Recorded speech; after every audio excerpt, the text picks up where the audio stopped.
given us all an opportunity to evaluate friendships, what it means to be a true friend, the outpouring of support and love that Ernie and Rich have experienced over the past few weeks have been nothing short of staggering.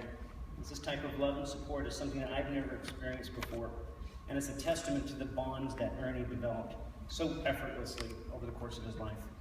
It was as if he was brought into this world to create these bonds, bring people together, and make us smile. Ernie and Rich met at a Christmas caroling party in 1990 at the home of Michael Showerman and Kevin Hadley, introduced by friends. The first date was September 1991 when they sat at home and watched the season premiere of Murphy, Brown, and Designing Women. And from that day on, the two were essentially inseparable. It was a relationship that flourished. They were a symbiotic relationship. Ernie's business took off, and so did Rich's career. Only recently learned that it was Ernie who encouraged Rich to write his first song. For such a rock-solid couple, I have never attended so many civil union, domestic partnership, commitment, or wedding ceremonies in my life. As with their relationships, Ernie's relationships with his friends are equally meaningful.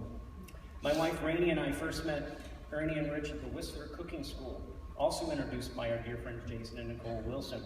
And after having to drink wine out of votive candle holders all night, our friendship was sealed. To try and distill Ernie's friendship and love into anecdotes is impossible, so I'm not going to even try. But over the past month, I found myself laughing and crying at the same time, remembering all of the things that we've done together. The wonderful dinners, Halloween parties, Christmas caroling, wine cruises, vacations, playing Mexican train, celebrity, and laughing. And of course, paella. If you're here in this room or saying a prayer for Ernie from wherever you are in the world, you undoubtedly also have a flood of these wonderful memories coming back to you. I've been spending so much time remembering the special times that it makes the pain and sadness more bearable. Over the past weeks, I've met so many amazing people who love Ernie as much as we do.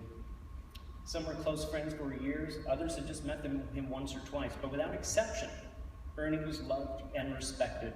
It only took one meeting to have an impact on your life, and all of you here are a testament to the power of Ernie's personality. Rich wrote a song years ago called Leading Man.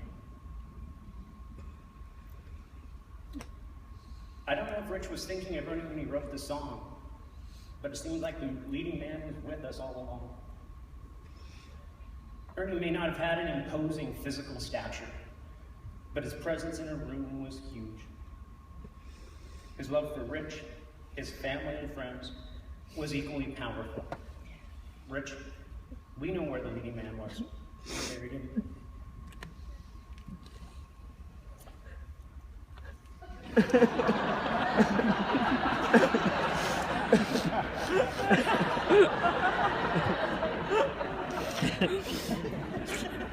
Although still a young man, Ernie carried himself as if he was from an earlier era, where meticulous attention to detail, propriety, and sophistication were expected and practiced every day.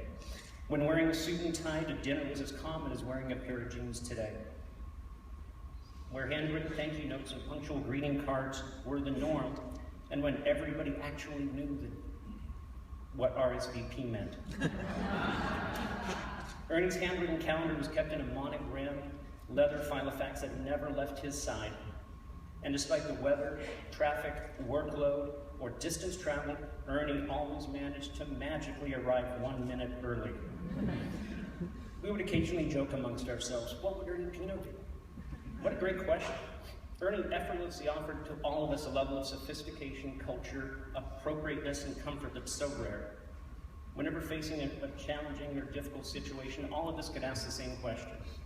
What would Ernie Pino do? Odds are you'll come up with the right answer. The smile Ernie offered to his friends when he opened the door was heartfelt and honest, and immediately made you feel welcome. I expect Ernie's smile is one of the things I will miss the most. I'll miss him when I'm teaching my son Spanish, drinking an old bottle of Spanish wine, or wondering which of Seattle's new restaurants I should try. We're all going to miss you, Ernie.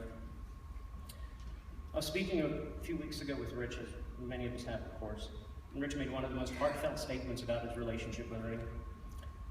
He said, "I want to do it all over again. Every minute, it was perfect."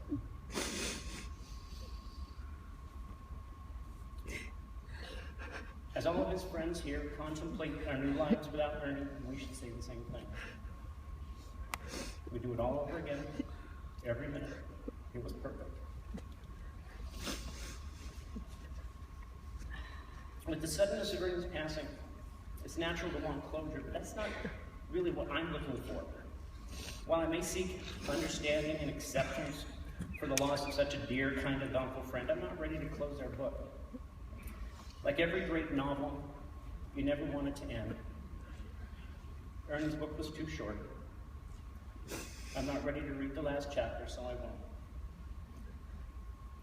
I'm going to fondly recall the stories and all the gifts that Ernie gave to all of us, to my family, to me, to his family and friends, his colleagues and strangers alike, but most importantly to Rich.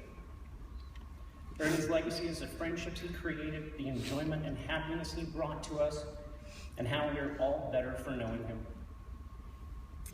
There needs to be a new way to describe friends like Ernie, far beyond the casual acquaintances we encounter on our day-to-day lives. The type of lifelong, meaningful, significant relationships that transcend from friendship to family. All of us here are friends with Ernie, which makes all of us friends with each other. Let's care for each other, listen to each other, and help each other, not just during these difficult times, but always. Ernie, you've made me a better person, a more thoughtful and loving husband, father, and friend. To have Ernie consider you a friend was a blessing, and we're all blessed.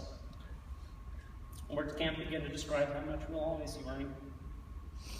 But thank you for being our friend. Thank you for your smile, graciousness, generosity, and love. You'll always be with us.